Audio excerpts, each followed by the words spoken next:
तो आज हम लोग नया चैप्टर स्टार्ट करें क्रिस्टलोग्राफी।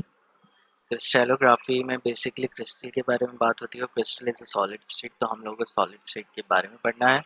सॉलिड स्टेट क्या होता है, क्या अमॉर्फस और क्रिस्टलाइन सॉलिड्स होते हैं, ये सब तुम लोग 12th में पढ़ चुके हो, फिर भी हम लोग थोड़ा बहुत बेसिक हम लोग पढ़ेंगे। फिर एक जो क्रिस्टल लेटिस है वो कैसे बनता है, कितने तरीके के क्रिस्टल लेटिस होते हैं, क्या उनकी शेप होती है, कैसी उनकी सिमेट्री होती है, और क्रिस्टलोग्राफी के 3 लॉज हैं जो कि हमें बेसिकली समझने हैं। वो 3 लॉज क्या क्या हैं। 3 लॉज में एक वीज और माइलर इंडिसेस आता है, वो भी हम लोग को देखना है। तो ये बहुत छोटा सा चैप्टर है, ज़्यादा टाइम नहीं लगेगा, maybe at maximum 10 classes में ये कंप्लीट हो जाएगा। आई थिंक उससे बहुत जल्दी कंप्लीट हो जाएगा। तो ठीक है, स्टार्ट करते हैं। किसी को लास्ट क्लास से कोई डाउट है तो बताओ।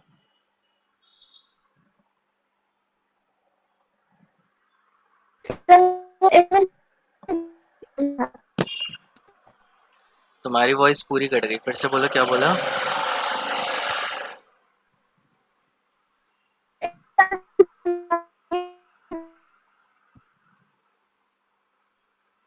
प्रॉब्लम था। नहीं, मुझे समझ में नहीं आया, फिर से बोलो। आवाज़ कट रही है यार तुम्हारी बहुत ज़्यादा।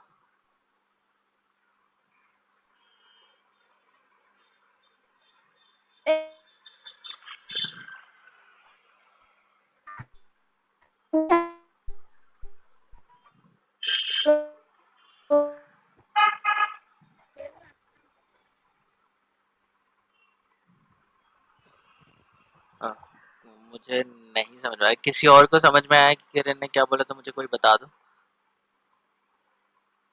आवाज़ कट रही है तुम्हारी।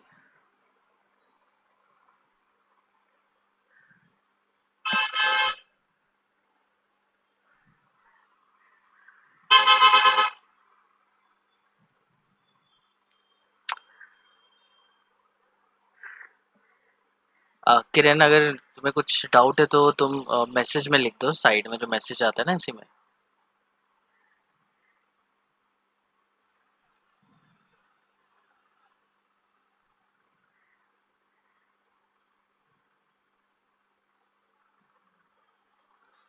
ठीक है, एनीवेज फिर स्टार्ट करते हैं हम लोग। Basic concepts of solid state in crystallography. तो ये नया चैप्टर हम लोग स्टार्ट कर रहे हैं, क्रिस्टलोग्राफी। तो क्रिस्टल क्या होता है, सॉलिड स्टेट क्या होता है, इसके बारे में हम लोग पढ़ेंगे। तो सबसे पहले हम लोग पढ़ेंगे सॉलिड क्या होता है। हमें पता है मैटर के 5 फॉर्म्स होती हैं। एक होती है solid, liquid, gas, plasma and Bose Einstein condensate. ऊपर लिखना था बीई कंडेंसेट। ठीक। सो बेसिकली 5 हम लोग के पास मैटर के फॉर्म होती हैं। Solid, liquid, gas, plasma. इसको मैं नीचे लिख देता हूँ। Bose Einstein condensate. ओके। सो ये 5 होती हैं, उसमें से जो सबसे कॉमन है, मतलब ये सारी किसके बेसिस पे होती है, on the basis of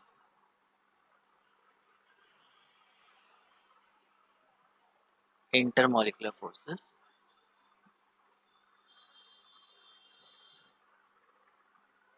and distance. तो मॉलिक्यूल के बीच में कितने फोर्सेस हैं और कितना डिस्टेंस है, उन्हीं से हम लोग जज करते हैं कि मैटर किस फॉर्म में है।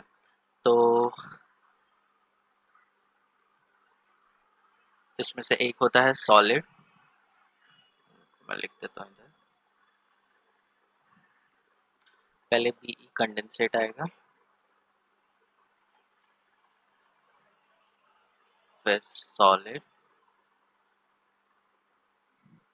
फिर लिक्विड, फिर gas and then plasma. Intermolecular distance इस तरीके से इंक्रीज होता है और इंटरमॉलिक्यूलर फोर्सेस इस तरीके से इंक्रीज होती है।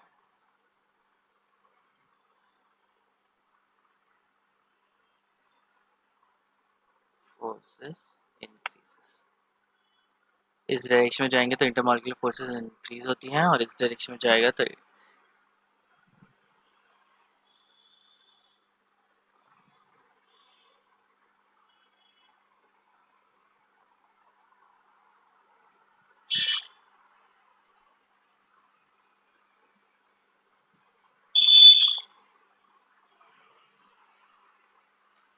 प्लाज्मा में जो इंटरमॉलिक्यूलर डिस्टेंस होता है वो बहुत ज़्यादा होता है, और बी कंडेंसेट में इंटरमॉलिक्यूलर डिस्टेंस बहुत कम होता है।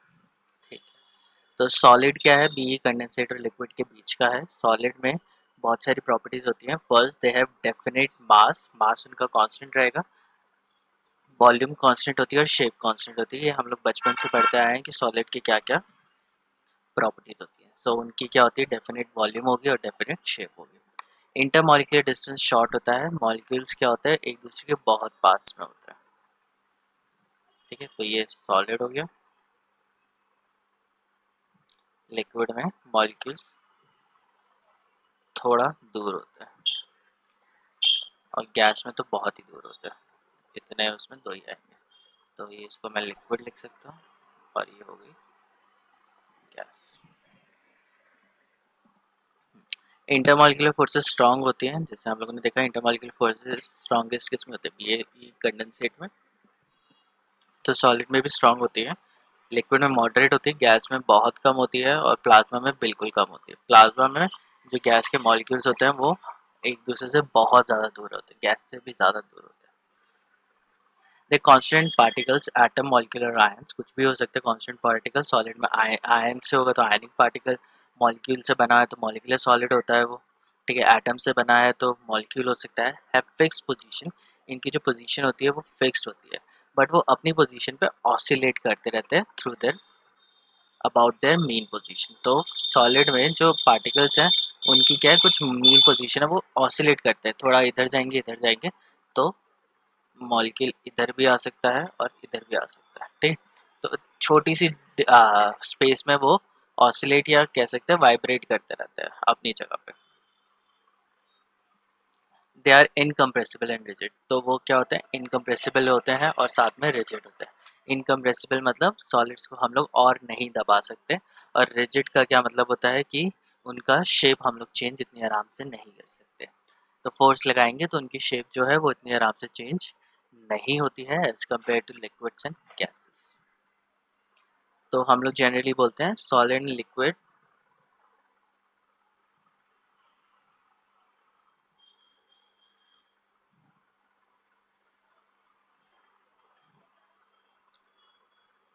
Both are incompressible.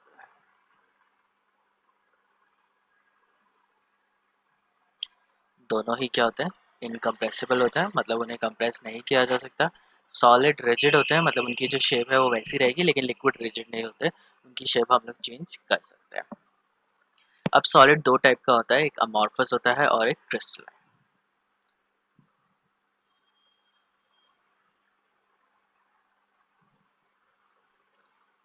Amorphous solid होता है ये powder like,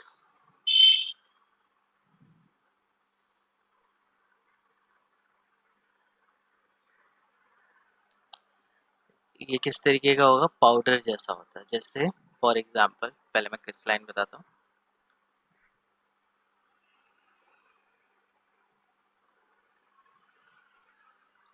they have three dimensional shape होती है इनकी, जैसे शुगर क्रिस्टल।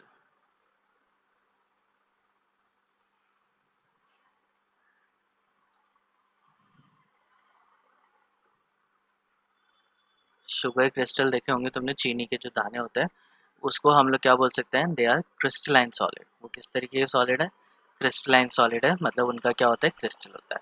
लेकिन जब उस शुगर को तुम पाउडर कर दो तो पाउडर शुगर बन जाएगा वो।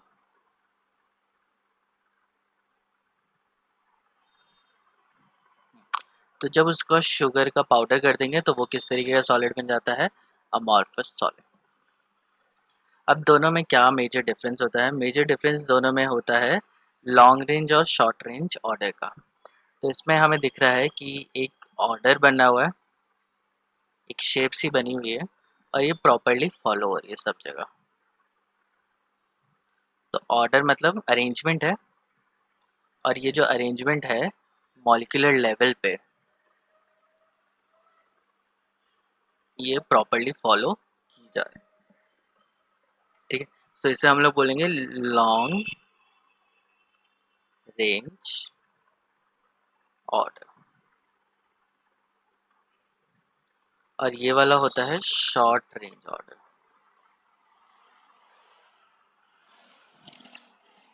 दोनों में क्या डिफरेंस है, देखो यहाँ पे एक मॉलिक्यूल बन रहा था साइक्लिक जैसा, लेकिन उसके बाद फिर वो एक और साइक्लिक जैसा हुआ, लेकिन फिर उसकी शेप डिस्टॉर्ट हो गई। यहाँ पे जो रिंग बन रही है वो बड़ी है, यहाँ पे छोटी है, तो कोई ऑर्डर या अरेंजमेंट यहाँ पे प्रॉपर नहीं है। प्रॉपर ऑर्डर या अरेंजमेंट होना चाहिए। अगर प्रॉपर अरेंजमेंट या ऑर्डर नहीं है तो उसे मैं क्रिस्टलाइन सॉलिड नहीं बोल सकता। तो इसको मैं थोड़ा और एक्सप्लेन करता हूँ ताकि तुम्हें अच्छे से समझ में आ जाए।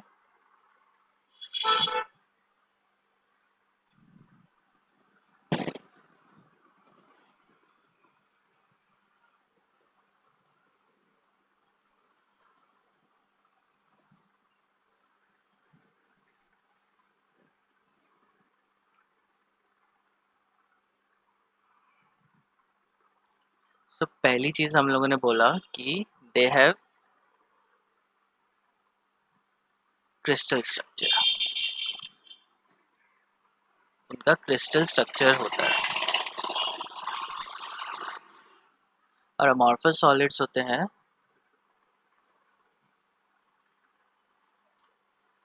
don't have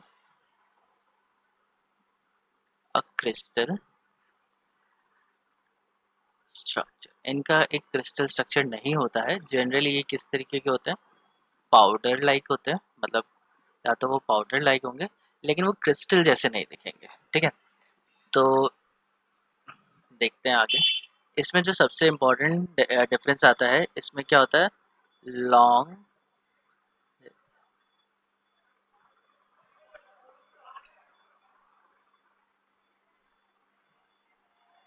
long range order होता है और यहाँ पे होता है शॉर्ट रेंज ऑर्डर। किसके ऑर्डर की बात कर रहे हैं, ऑर्डर ऑफ मॉलिक्यूलर अरेंजमेंट की बात हो रही है।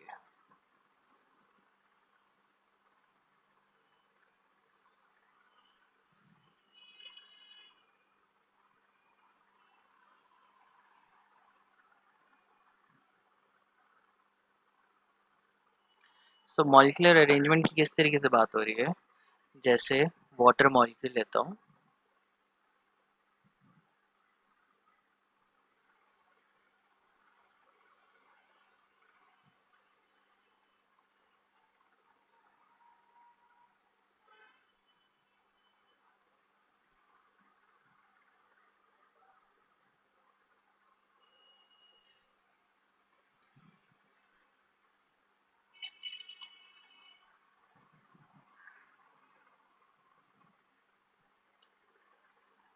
या छोड़ो दूसरा मॉलिक्यूल ले लेते हैं।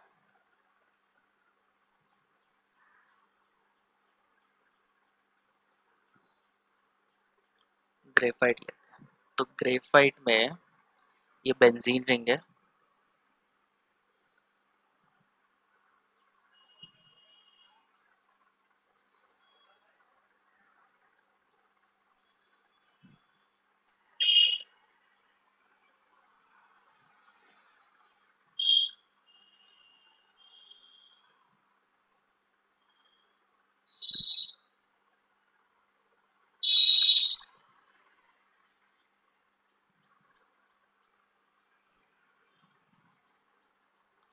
तो इसमें देखो जो एक यूनिट है वो कॉन्स्टेंटली रिपीट हो रही है, और ये तो इसको मैं बोल सकता हूँ एक मॉलिक्यूल है जो कॉन्स्टेंटली रिपीट हो रहा है। और ये जो रिपीट हो रहा है इसकी जैसी शेप है, जैसा ये इसका अरेंजमेंट है वो कॉन्स्टेंटली रिपीट हो रहा है और वो बहुत दूर तक चलता जा रहा है। ठीक है, तो मैं इसको बनाता चला जाऊंगा, ये ऐसे ही हो जाएगा, पूरा पेज भर जाएगा ऐसे ही बनते बनते। तो इसको हम लोग बोलेंगे long range order. Short range order क्या है कि पहले शेप ऐसी थी, फिर ये आ गई, तो इसका भी लॉन्ग रेंज ऑर्डर हो सकता था।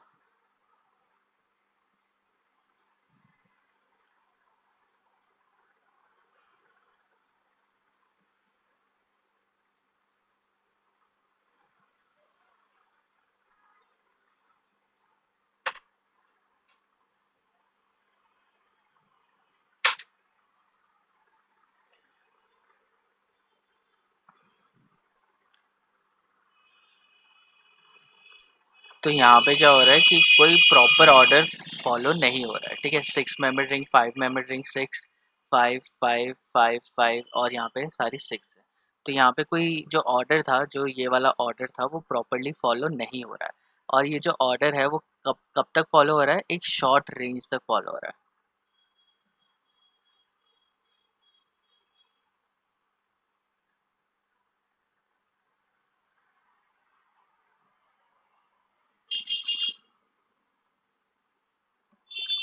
तो ये जो ऑर्डर है वो एक शॉर्ट रेंज तक ही फॉलो हो रहा है, एक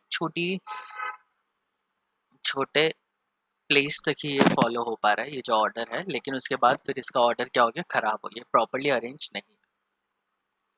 ये वाला क्या है, इट इज प्रॉपरली अरेंज।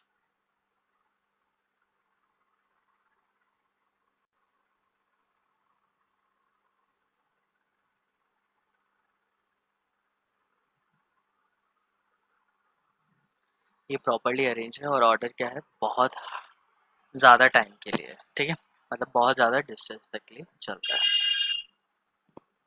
अब हम लोग आते हैं एक बहुत अच्छी प्रॉपर्टी जिसको हम लोग बोलते हैं एनाइसोट्रोपी। अब अगर मुझे पूछना हो ये जो मैंने क्रिस्टल बना रखा है, ये क्रिस्टलाइन सॉलिड है या अमॉर्फस सॉलिड है, तो बताओ ये किस तरीके का सॉलिड है।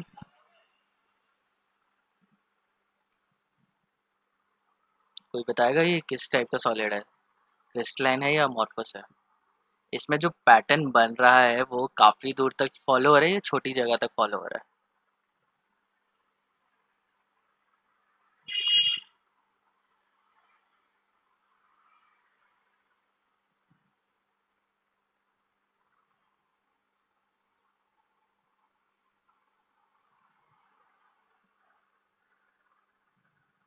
This is the crystalline solid.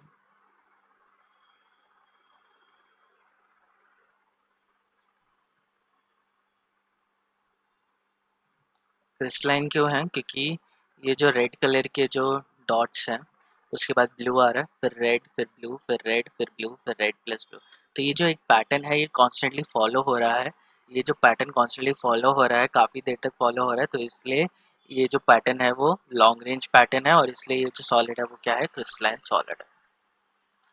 अब एनाइसोट्रोपी क्या होती है, some properties like electrical resistance or refractive index have different value in different direction। क्या है, different value in different direction। जो वैल्यू है रिफ्रैक्टिव इंडेक्स या इलेक्ट्रिकल रेजिस्टेंस की, उसकी जो वैल्यू है वो अलग अलग आती है अलग अलग डायरेक्शन में। फॉर एग्जांपल मैंने ये सॉलिड लिया, क्रिस्टलाइन सॉलिड है ये,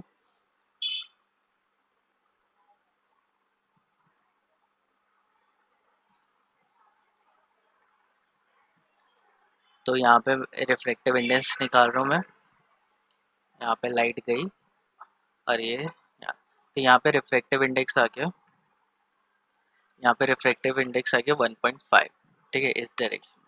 लेकिन जब मैंने इस डायरेक्शन से रिफ्रैक्टिव इंडेक्स निकाला तो वो आ रहा है 1.7। इस डायरेक्शन से मैंने रिफ्रैक्टिव इंडेक्स निकाला तो वो आ रहा है 1.8। तो यहाँ पे मुझे दिख रहा है कि रिफ्रैक्टिव इंडेक्स की जो वैल्यू है वो अलग अलग डायरेक्शन में अलग अलग है। तो डिफरेंट वैल्यू, जो वैल्यू है वो डिफरेंट है इन डिफरेंट डायरेक्शंस, मतलब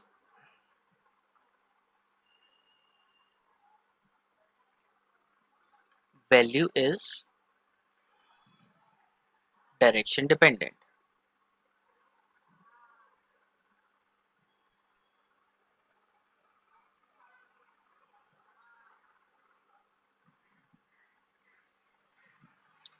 ये जो वैल्यू है वो अलग अलग डायरेक्शन से अलग अलग आने की वजह से ये जो वैल्यूज़ हैं वो, या ये जो प्रॉपर्टी है वो डायरेक्शन पे डिपेंड करती है कि किस डायरेक्शन में कितनी वैल्यू है। ओके, सो ये क्या है, एनाइसोट्रॉपी प्रॉपर्टी होती है। मतलब एनाइसोट्रॉपी इज द प्रॉपर्टी, ऐसी प्रॉपर्टीज जिनकी वैल्यू अलग अलग डायरेक्शन में अलग अलग होती है। समझ में आया? कैसे होती है, जैसे तुम देखो मैंने ये डायरेक्शन ली ए और बी, तो अगर मैं लाइट को यहाँ से रिफ्रेक्ट कराता हूँ तो ये ब्लू पार्टिकल से जाके टकराती है, ठीक है, ब्लू या ग्रीन। तो यहाँ पे अगर मैं ए और बी का निकालूं तो ए और बी में क्या निकल रहा है कि मुझे राइट साइड पे ये रेड कलर की डॉट्स हैं और लेफ्ट साइड पे ये ब्लू कलर के डॉट्स हैं। ठीक है, तो अगर मैं इसको इधर से काटता हूँ तो राइट साइड पे रेड कलर आ रहा है और लेफ्ट साइड पे ब्लू कलर आ रहा है। लेकिन अगर मैं सी और डी डायरेक्शन में काटता हूँ तो यहाँ पे रेड ब्लू इक्वली आ रहा है, दिख रहा है? तो यहाँ पे क्या है कि अगर कोई प्रॉपर्टी है जो मैं इस डायरेक्शन में मेजर करना चाहता हूँ तो उसको जो एनवायरनमेंट है वो अलग मिलेगा, एक साइड पे रेड एक साइड पे ब्लू। लेकिन अगर मैं इस डायरेक्शन में लेके जाता हूँ तो उसे रेड भी मिलेगा और ब्लू भी मिलेगा। तो अलग अलग डायरेक्शन में अलग अलग एनवायरनमेंट हमें मिलता है, किस केस में, क्रिस्टलाइन सॉलिड में, जिसकी वजह से दे आर एनाइसोट्रोपिक। ठीक है, hence since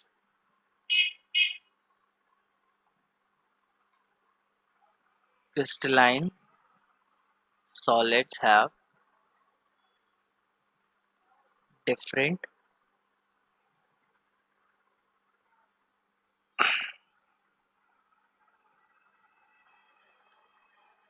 arrangement in different direction,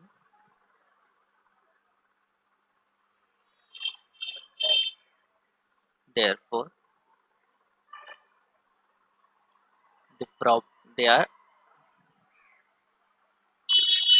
anisotropic in nature। इसलिए ये क्या होता है, एनाइसोटोपिक होता है नेचर में।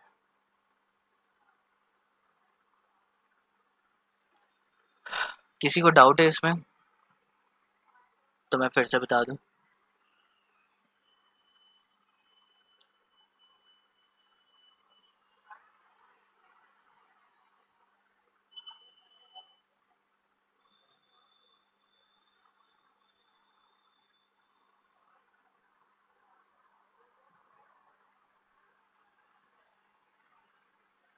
ठीक है, तो ये हो गया एनाइसोट्रोपिक। तो यहाँ पे हम लोग बोल सकते हैं जो क्रिस्टलाइन सॉलिड होते हैं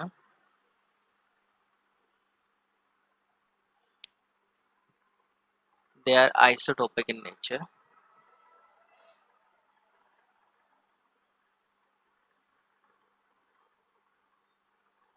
वो नेचर में आइसोटोपिक होते हैं, एनाइसोटोपिक।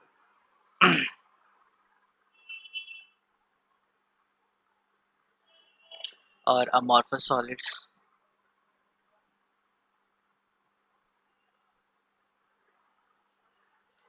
दे आर आइसोटोपिक इन नेचर। ये आइसोटोपिक होंगे। और यहाँ पे एनाइसोटोपी लिख देते हैं, क्या होता है,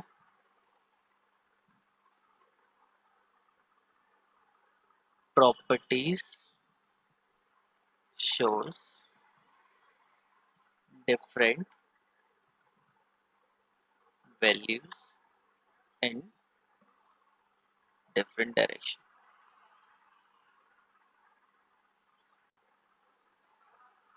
तो ये जो प्रॉपर्टीज होती हैं वो अलग डायरेक्शन में अलग अलग वैल्यू आती है। ये क्रिस्टलाइन सॉलिड्स के लिए होता है, अमॉर्फस सॉलिड्स के लिए नहीं होता। अमॉर्फस सॉलिड क्या होता है, आइसोटोपिक होते हैं। आइसोटोपिक क्यों होते हैं, क्योंकि इनका जो अरेंजमेंट होता है वो एकदम बिगड़ा हुआ होता है। तो हर डायरेक्शन में से हमें अरेंजमेंट खराब ही दिखाई देता है। क्रिस्टलाइन सॉलिड में अलग अलग डायरेक्शन में जाओ तो अरेंजमेंट हमें अलग दिखता है, क्योंकि जैसे मैंने इधर दिखाया तुम्हें कि इधर से काटोगे तो तुम्हें पैटर्न अलग मिल रहा है ए और बी से, सी और डी से काटोगे तो पैटर्न क्या मिलता है, अलग मिलता है। ठीक, अब हम लोग कुछ और बातें करेंगे डिफरेंस की, तो क्वेश्चन ये डायरेक्टली पूछा जा सकता है, what is the difference between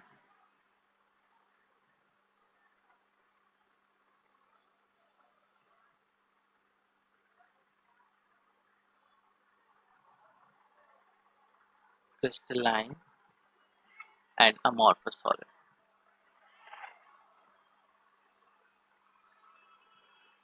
crystalline और अमॉर्फस सॉलिड्स में क्या डिफरेंस है? तो डिफरेंस बहुत सारे हैं। पहला तो हम लोगों ने बोला क्रिस्टलाइन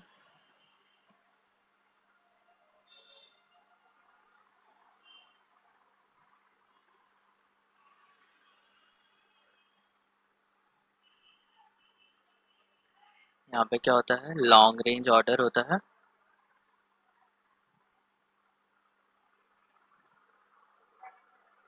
और यहाँ पे क्या होता है, शॉर्ट रेंज ऑर्डर।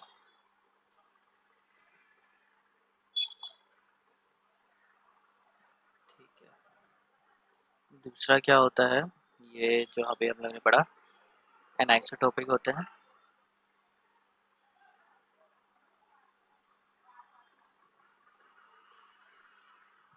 और ये होते हैं आइसोटोपिक। ठीक है। फिर थर्ड हम लोग चलते हैं, इनके पास क्या होता है, एक शार्प मेल्टिंग पॉइंट होता है,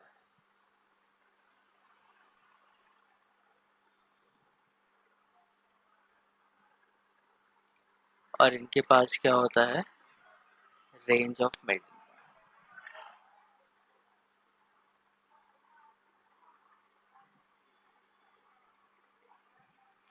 फॉर एग्जाम्पल, अगर कोई क्रिस्टलाइन सॉलिड है, उसका मेल्टिंग पॉइंट 120 डिग्री है, तो 120 डिग्री पे वो कम्प्लीटली मेल्ट हो जाएगा। मतलब तुम जैसी टेम्परेचर तुमने उसे गर्म किया, जैसी टेम्परेचर 120 आएगा, वो सारा का सारा क्या हो जाएगा, लिक्विफाई हो जाएगा। लेकिन रेंज ऑफ मेल्टिंग पॉइंट का क्या मतलब है, जैसी टेम्परेचर 120 डिग्री आएगा, वो मेल्ट होना स्टार्ट करेगा, मेल्ट करते करते 122 डिग्री सेल्सियस पे वो पूरा मेल्टिंग उसका खत्म हो जाएगा। समझ में आया? तो ये क्या हो गया, एमॉर्फस सॉलिड हो गए, कि एमॉर्फस सॉलिड्स के पास क्या होती है, एक रेंज ऑफ मेल्टिंग पॉइंट होती है। वो एकदम से मेल्ट नहीं करते, वो पहले धीरे धीरे मेल्ट करते हैं, और फिर वो कम्प्लीटली मेल्ट होते हैं। फॉर एग्जाम्पल प्लास्टिक, प्लास्टिक को अगर तुम मेल्ट करोगे, तो वो एकदम से मेल्ट नहीं हो जाएगा, पहले वो क्या होगा, थोड़ा सॉफ्ट होगा, और उसके बाद फिर वो क्या करेगा, मेल्ट होना स्टार्ट करेगा। तो उसकी एक प्रॉपर रेंज होती है। लेकिन अगर शुगर की क्रिस्टल को तुम रखोगे, गर्म करोगे, तो वो एक साथ सारा का सारा क्रिस्टल क्या हो जाएगा, पिघल जाएगा।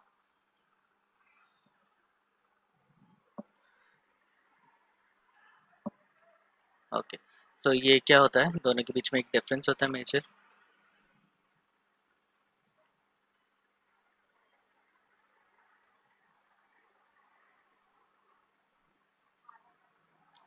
Next is cleavage property.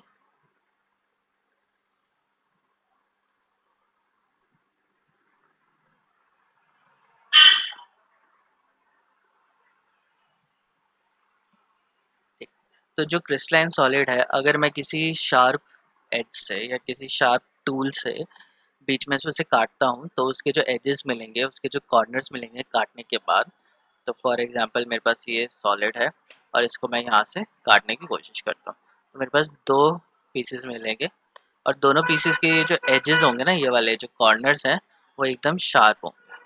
ठीक है। लेकिन अगर मैं उसको, अगर वो अमॉर्फस है और उसको काटने की कोशिश करता हूँ, तो उसमें इस तरीके के मिलेंगे हमें। ठीक है। जैसे कोई ग्लास है, और ग्लास को तुम बीच में से किसी शार्प एज से काटने की कोशिश करो, और तो वो काटने की कोशिश करोगे, और वो एकदम से टूट जाएगा, और उसके वो जो पेज, वो एजेस हैं, वो इस तरीके से मिलेंगे, एकदम शार्प नहीं मिलेंगे। जैसे तुम केक को काटते हो, तो चाकू से केक काटने के बाद उसके जो एजेस होते हैं, वो एकदम शार्प होते हैं, मतलब एकदम परफेक्टली वो कट जाता है। ठीक है। तो ऐसी क्रिस्टलाइन सॉलिड क्या होते हैं, वो एकदम परफेक्टली कट जाते हैं। लेकिन अमॉर्फस के केस में ऐसा नहीं होता है। अमॉर्फस के केस में अगर तुम उसे काटने बैठोगे, तो वो एकदम शार्पली नहीं कटेगा, उसके जो एजेस होंगे वो थोड़े खुरदुरे होंगे, मतलब एकदम शार्प नहीं होंगे, स्मूथ नहीं होंगे। ठीक है। तो शार्प एजेस या स्मूथ एजेस होते हैं किस केस में, क्रिस्टलाइन केसेस में, और अमॉर्फस के केस में थोड़े अलग होते हैं। ठीक है। तो शेप के बारे में हम लोगों ने बात किया। जो क्रिस्टलाइन सॉलिड्स होते हैं उनका डेफिनेट ज्योमेट्रिकल शेप होता है, एक क्रिस्टल स्ट्रक्चर होता है, और अमॉर्फस सॉलिड का एक रेगुलर शेप होता है। Melting point, sharp melting point होता है, और करेक्टरिस्टिक टेम्परेचर। करेक्टरिस्टिक का मतलब क्या है? करेक्टरिस्टिक एक ऐसी चीज़ होती है जिससे वो चीज़ पहचानी जाती है, उसकी क्या करेक्टरिस्टिक्स हैं, मतलब वो किन किन चीज़ों से क्या क्या उसमें अलग है जिससे वह हम पहचान सकते हैं कि ये वही चीज़ है, ठीक है। सो करेक्टरिस्टिक उसका क्या होता है, एक सिग्नेचर पॉइंट होता है, अगर वो उसके पास है तो वो चीज़ वही है। तो फॉर एग्जांपल मेल्टिंग पॉइंट, तो मैंने देखा मेरे पास ग्लूकोज है, उसका मेल्टिंग पॉइंट है 120 डिग्री सेल्सियस। मैं अज्यूम कर रहा हूँ, मुझे नहीं पता ग्लूकोज का मेल्टिंग पॉइंट 120 होता है या 160 होता है, मुझे एग्जैक्टली याद नहीं है, ठीक है। तो मैं तुम्हें दो पाउडर दे दूंगा, एक पाउडर ए है और एक पाउडर बी है, और मैं तुमसे पूछना चाहता हूँ कि इन दोनों में से ग्लूकोज क्या है। तो तुम क्या करोगे, तुम दोनों को मेल्ट करके देखोगे, दोनों का मेल्टिंग पॉइंट लोगे। जिसका भी मेल्टिंग पॉइंट, अगर ए का मेल्टिंग पॉइंट आ रहा है 120 और बी का मेल्टिंग पॉइंट आ रहा है 220 डिग्री सेल्सियस, ठीक है, कुछ भी आ सकता है। तो ए का जिसका भी मेल्टिंग पॉइंट 120 आएगा वही क्या होगा, ग्लूकोज होगा, ठीक है। तो जो मेल्टिंग पॉइंट होता है वो करेक्टरिस्टिक होता है, मतलब मेल्टिंग पॉइंट से हम लोग पहचान सकते हैं कि वो चीज़ क्या है। तुम्हें किसी भी दो पाउडर दे दो और तुम्हें पहचानना हो कि वो क्या है, तो तुम उसका मेल्टिंग पॉइंट ले सकते हो, फिर लिटरेचर में जाके देख सकते हो कि इस मेल्टिंग पॉइंट पे कौन कौन से सॉलिड्स होते हैं। उन सॉलिड में से देख सकते हो कि शायद ये सॉलिड्स होंगे, और फिर उनका जो फिजिकल अपेयरेंस है कि कैसे वो दिख रहे हैं, उनका कलर क्या है, उस बेसिस पे तुम लोग फाइंड आउट कर सकते हो कि ये चीज़ क्या होगी। समझ में आया? तो इसलिए हम लोग बोलते हैं जो मेल्टिंग पॉइंट होता है वो करेक्टरिस्टिक होता है, मतलब उसी से फिर वो पहचाना जाता है। तो कोई भी पाउडर है वो उसका, अगर मुझे उसका मेल्टिंग पॉइंट पता है तो मैं उसको फाइंड आउट कर सकता हूँ। Melting point is more like fingerprints, जैसे हम लोग फिंगरप्रिंट से पता लगा लेते हैं कि ये इंसान कौन है, उसी तरीके से मेल्टिंग पॉइंट से भी हम लोग काफ़ी हद तक पता लगा सकते हैं कि ये कंपाउंड कौन सा होगा। तो जो क्रिस्टलाइन सॉलिड्स होते हैं दे आर वेरी शार्प, उनका शार्प मेल्टिंग पॉइंट होता है, वो एग्जैक्ट टेम्परेचर पे पूरे मेल्ट हो जाते हैं। तो अमॉर्फस सॉलिड्स क्या होते हैं, ग्रेजुअली सॉफ्टन, पहले वो हल्के हल्के से सॉफ्ट होंगे, जैसे वैक्स होती है, जो कैंडल वैक्स होती है, मोमबत्ती होती है, तो उसका जो लिक्विड होता है पहले वो सॉफ्ट होता है, फिर वो जलता है, ठीक है, तो वो प्रॉपरली मेल्ट नहीं करता है। उसका क्या होता है, एक रेंज होता है, इसलिए वो अमॉर्फस सॉलिड। और ये इसका क्या होता है, ओवर अ रेंज, मतलब 120 से 122 डिग्री या 123 डिग्री तक वो जाएगा। तो 120 पे पूरा मेल्ट नहीं होगा, वो धीरे धीरे धीरे करके मेल्ट होता है। Cleavage property, when cut with a sharp edge tool, like sharp edge tool से अगर हम लोग काटेंगे तो दो पीसेस में कटेगा, और जिसके जो सरफेसेस होंगे वो प्लेन और स्मूथ होंगे, ठीक है, एकदम प्रॉपर स्मूथ प्लेन होंगे। लेकिन अगर हम लोग किसी अमॉर्फस सॉलिड को बीच में से काटते हैं, जैसे वुड हो गया, wood plastic are example of amorphous solid, तो लकड़ी या प्लास्टिक अगर इनको हम लोग शार्प एज टूल से काटते हैं तो इनके जो एजेस जो निकलते हैं वो एकदम शार्प नहीं होते। जैसे लकड़ी को हम लोग काटते हैं, तो लकड़ी को आरी से हम लोगों ने काटा तो एजेस ऐसे निकलेंगे, लेकिन उसको ध्यान से देखोगे ना वो खुरदुरा सा होता है, एकदम प्लेन नहीं होता, तो उसको हम लोगों को कुछ ना कुछ घिस के उसको प्लेन करना पड़ता है, उसको स्मूथ बनाना पड़ता है। तो प्लास्टिक का भी यही है, प्लास्टिक को अगर तुम बीच में से काटोगे तो वो एकदम प्रॉपरली नहीं कटेगा। तो उसके लिए क्या करते हैं हम लोग, या तो जिससे हम लोग काट रहे हैं उसको गर्म कर देंगे तो वो थोड़ा अच्छे से स्मूथ एजेस निकाल के दे सकते हैं हमें। तो वुड और प्लास्टिक दोनों ही केसेस हैं किसके, अमॉर्फस सॉलिड के, कि अगर हम लोग काटने बैठेंगे तो वो प्रॉपरली कटेंगे नहीं। Heat of fusion, fusion is melting.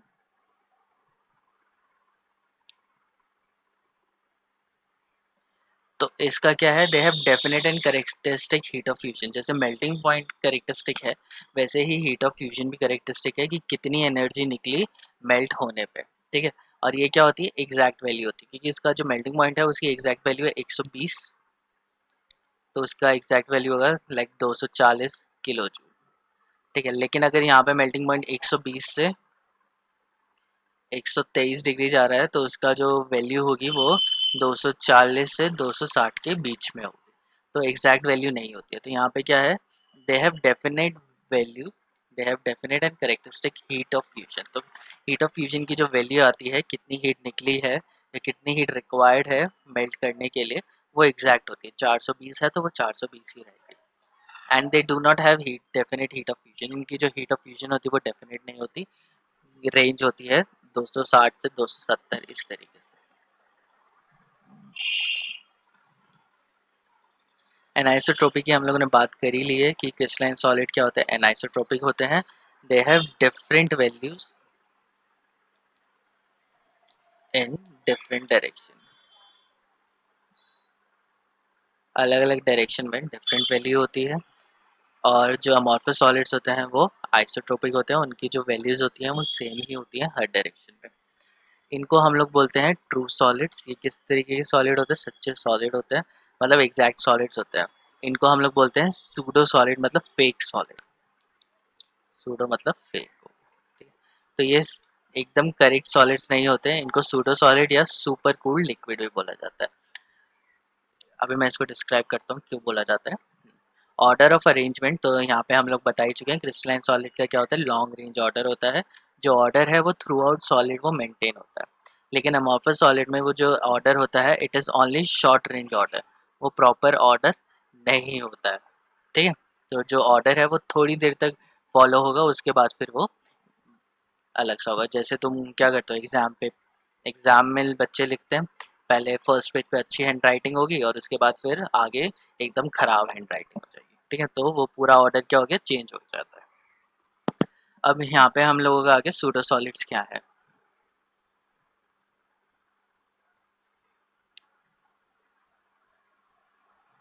इनको हम लोग फेक सॉलिड्स भी बोल सकते हैं और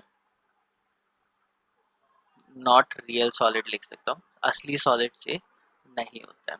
एग्जाम्पल अमॉर्फस ही है, मतलब सबसे अच्छा एग्जाम्पल है ग्लास। तो जो ग्लास होता है, कांच, जो शीशा जो होता है वो क्या होता है, ग्लास होता है। और वो सूडो सॉलिड होता है या फिर इसको सुपर कूल लिक्विड भी बोल सकते हैं। लिक्विड है लेकिन उसको क्या कर दिया है, एकदम ठंडा कर दिया है। तो किसी भी लिक्विड को ठंडा कर दोगे तो वो सॉलिड हो जाएगा, लेकिन वो प्रॉपर सॉलिड नहीं होता। अब इसका पता कैसे चला, इन एंशियंट मॉन्यूमेंट्स,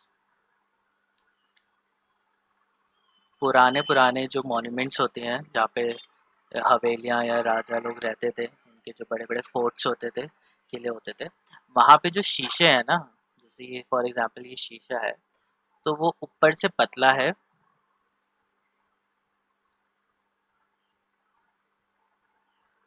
और नीचे से थिक है। तो ऊपर से तो वो पतला हो जाता है और नीचे से क्या हो जाता है, वो मोटा हो जाता है। अब ऐसा क्यों होता है, क्योंकि जो ग्लास होता है, glass is a super cool liquid.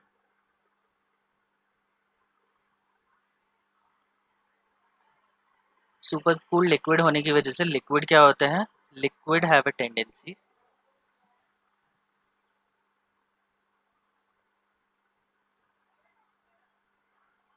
To flow. Liquid की टेंडेंसी क्या होती है, फ्लो करने की, मतलब वो चल सकता है।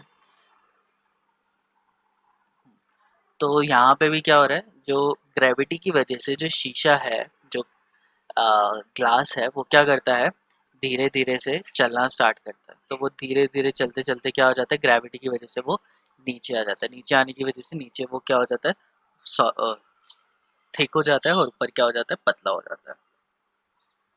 I hope you are getting it.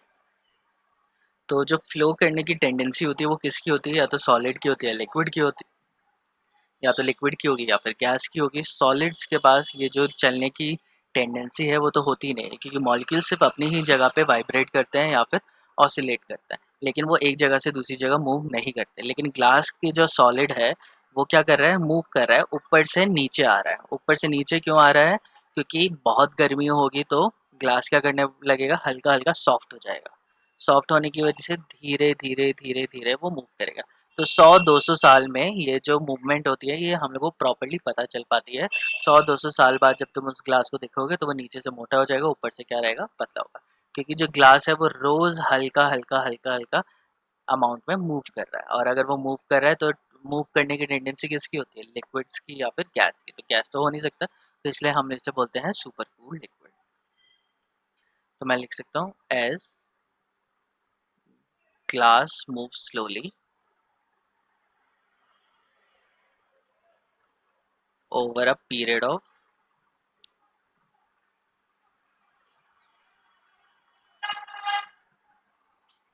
100 to 200 years,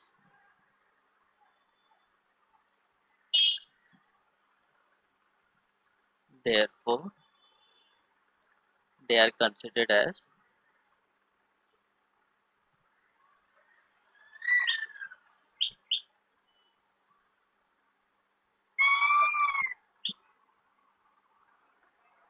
super cooled liquid. इसलिए इसे क्या बोला जाता है, सुपर कूल्ड लिक्विड्स बोला जाता है। ठीक है, तो ये हो गया हम लोगों ने क्रिस्टलाइन और अमॉर्फस सॉलिड्स के बारे में हम लोगों ने पढ़ लिया कि क्या होते हैं। Next is type of crystalline solid. अब क्रिस्टलाइन सॉलिड क्या होते हैं, अलग अलग टाइप्स के होते हैं। तो हो सकता है वो मॉलिक्यूलर सॉलिड हो, आयनिक सॉलिड हो, कोवलेंट सॉलिड हो या मेटालिक सॉलिड हो। तो बेसिकली हमारे पास 4 तरीके के सॉलिड्स है ये, और जिनके बारे में हम लोग को पढ़ना है। तो पहले हम लोग पढ़ेंगे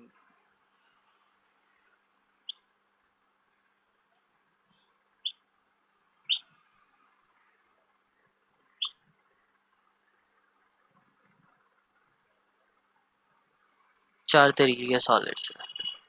एक है मॉलिक्यूलर सॉलिड्स,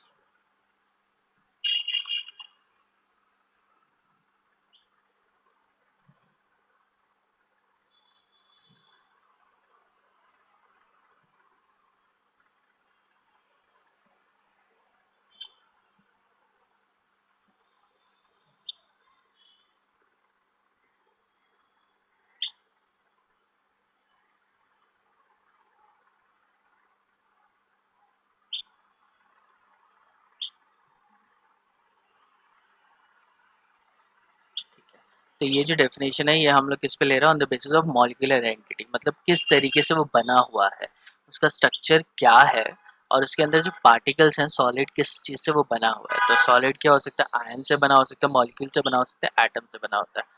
तो इसमें हमारे पास क्या है, 4 सॉलिड है। एक मॉलिक्यूलर सॉलिड, एक है आयनिक सॉलिड,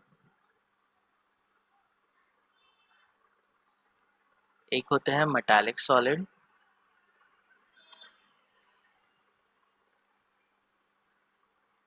और जो फोर्थ है वो है कोवलेंट और नेटवर्क सॉलिड। तो हमें पता होना चाहिए जो सॉलिड्स जो बन रहे हैं वो किस तरीके के सॉलिड्स हैं। तो जैसे हमने बताया 4 तरीके के, molecular solid, ionic solid, metallic solids and covalent और नेटवर्क सॉलिड।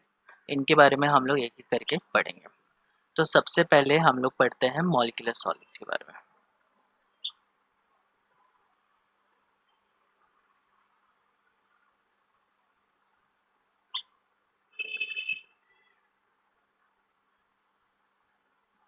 हेयर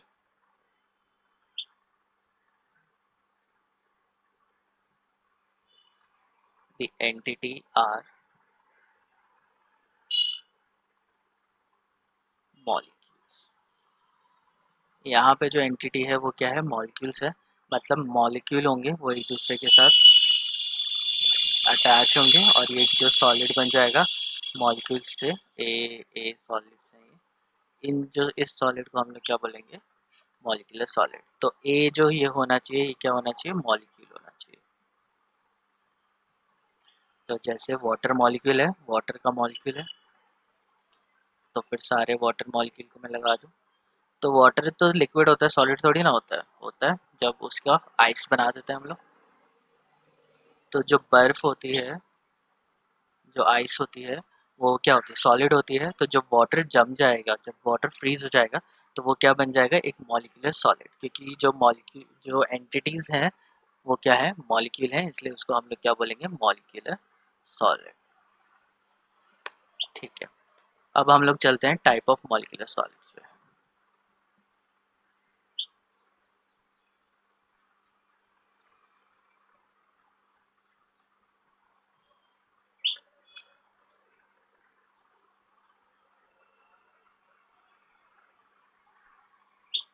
तो कितने टाइप के मॉलिक्यूलर सॉलिड्स होते हैं, एक हमारे पास होते हैं नॉन पोलर सॉलिड। अच्छा, पहले मैं डिफाइन कर देता हूँ कौन कौन से हैं। एक है नॉन पोलर सॉलिड,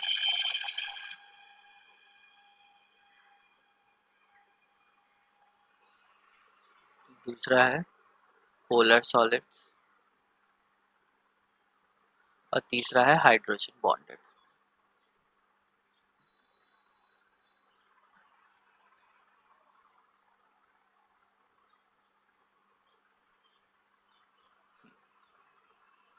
एक हो गया नॉन पोलर जिसमें पोलैरिटी नहीं है, एक हो गया पोलर, और तीसरा हो गया हाइड्रोजन बॉन्डेड।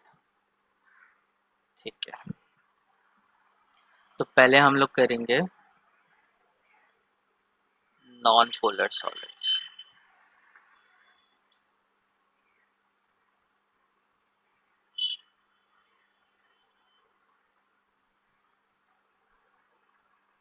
तो जो नॉन पोलर सॉलिड्स होते हैं, here molecules are non polar in nature. तो जैसे कि हम लोग पहले भी पढ़ चुके हैं कि पोलैरिटी किस पे डिपेंड करती है।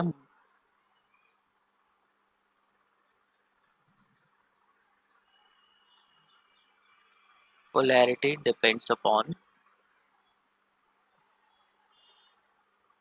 Dipole moment. तो पोलैरिटी डिपेंड करेगी किस पे, डायपोल मोमेंट। डायपोल मोमेंट कितना है उस पे। अगर डायपोल मोमेंट ज़ीरो है तो जो सब्सटेंस है, ये जो मॉलिक्यूल है, वो क्या है, नॉन पोलर। वो सब्सटेंस क्या होगा, नॉन पोलर होगा। अगर डायपोल मोमेंट की वैल्यू ज़ीरो के इक्वल नहीं है तो वो ऑब्वियसली क्या बन जाएगा, पोलर मॉलिक्यूल बन जाएगा। अब डायपोल मोमेंट कैसे निकालते हैं, तो याद करते हैं एक बार। डायपोल मोमेंट, जो टोटल डायपोल मोमेंट होती है, वो बॉन्ड के डायपोल मोमेंट से निकलती है। तो बॉन्ड का जो डायपोल मोमेंट है वो हम लोग देखते हैं, इस तरीके का एरो बना देते हैं।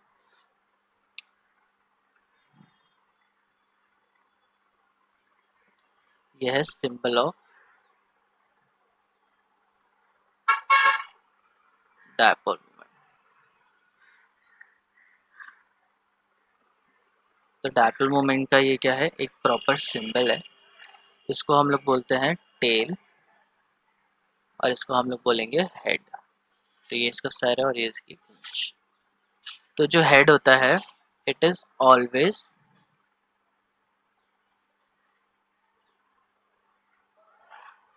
Towards more electronegative atom. तो ज़्यादा इलेक्ट्रोनेगेटिव एटम की तरफ होता है इसका हेड। और जो टेल होता है, it is towards less electronegative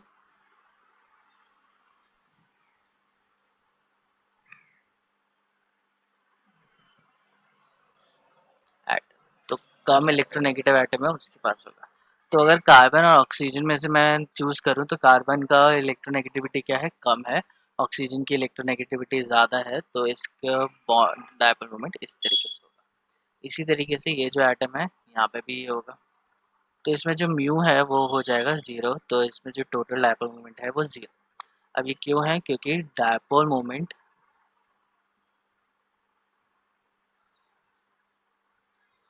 is a vector quantity. तो जो डायपोल मोमेंट होता है वो एक वेक्टर क्वांटिटी होता है। वेक्टर क्वांटिटी का मतलब क्या है कि इसके साथ मैग्नीट्यूड के साथ डायरेक्शन भी होती है। तो अगर मैं दो चीज़ें दोनों अपोजिट डायरेक्शन में है, दोनों को अगर मैं ऐड कर दूँ, जो टोटल एडिशन क्या होगा, जीरो हो जाएगा। तो अगर ये +4 है और ये एग्जैक्टली उसके अपोजिट डायरेक्शन में है, तो उसकी वैल्यू है -4। दोनों को ऐड कर दिया तो कितना आएगा, ज़ीरो आएगा। तो इसी तरीके से होता है, डायपोल मोमेंट क्या होता है, एग्जैक्टली ज़ीरो हो जाता है। तो कार्बन डाइऑक्साइड क्या है, एक एग्जाम्पल है, बहुत अच्छा एग्जाम्पल है नॉन पोलर सॉलिड का। ठीक है,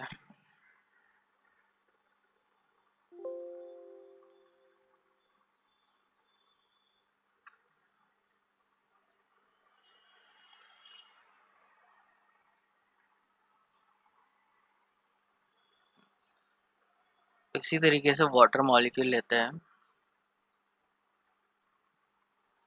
तो वाटर मॉलिक्यूल में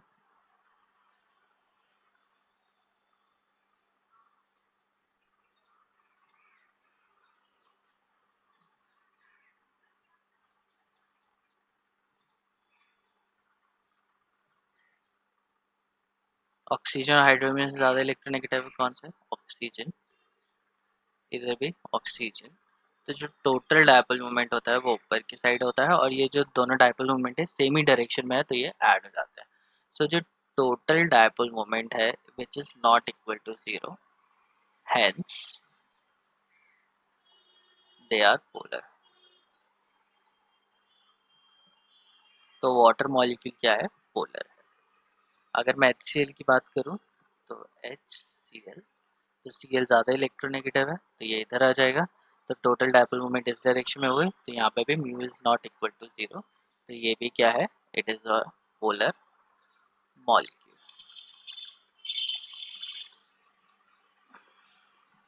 अगर मैं CCl4 की बात करूँ तो Cl Cl Cl Cl, तो ये इस डायरेक्शन में मूव करे, ये इस डायरेक्शन में, ये इस डायरेक्शन में, और ये इस डायरेक्शन में।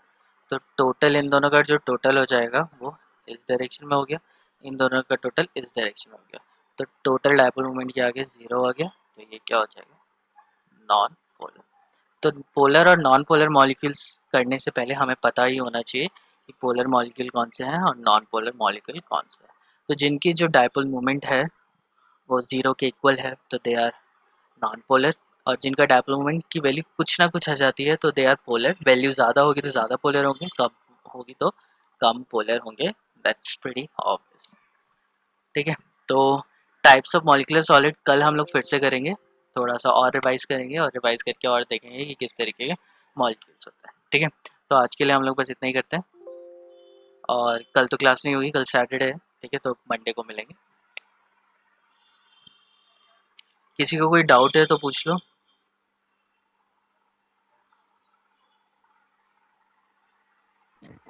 सर, हाँ असाइनमेंट जो आप दिए थे ना, हाँ हाँ, उसमें कुछ प्रॉब्लम था।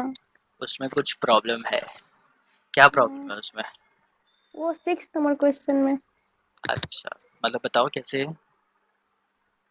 वो समझ में नहीं आया। समझ में नहीं क्वेश्चन आया? ही समझ में नहीं क्वेश्चन आया। समझ में नहीं आया? अच्छा, चलो मैं देख लेता हूँ क्वेश्चन क्या है।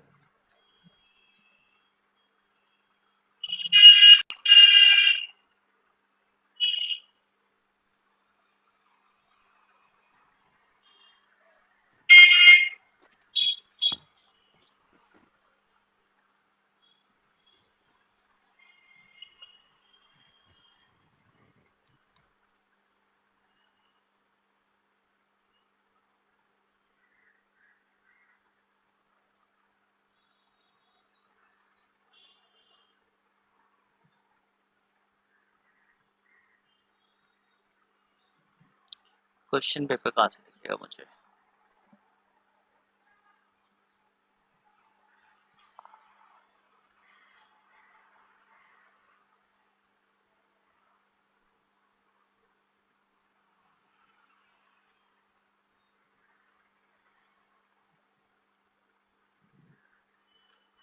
क्वेश्चन पेपर इंस्ट्रक्शंस, इधर ये रहा।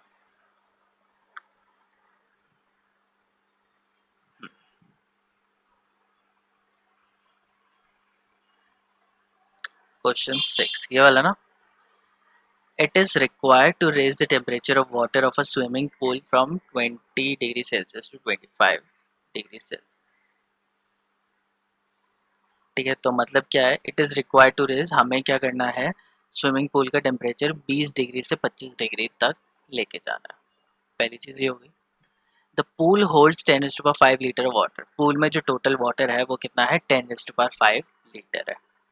हमें बताना है how much energy in joule would be required, कितनी एनर्जी लगेगी इस वाटर को एवेपोरेट करने के लिए। ठीक है, मतलब एवेपोरेट नहीं, मतलब 20 से 25 डिग्री पे लेके जाने के लिए। और हीट ऑफ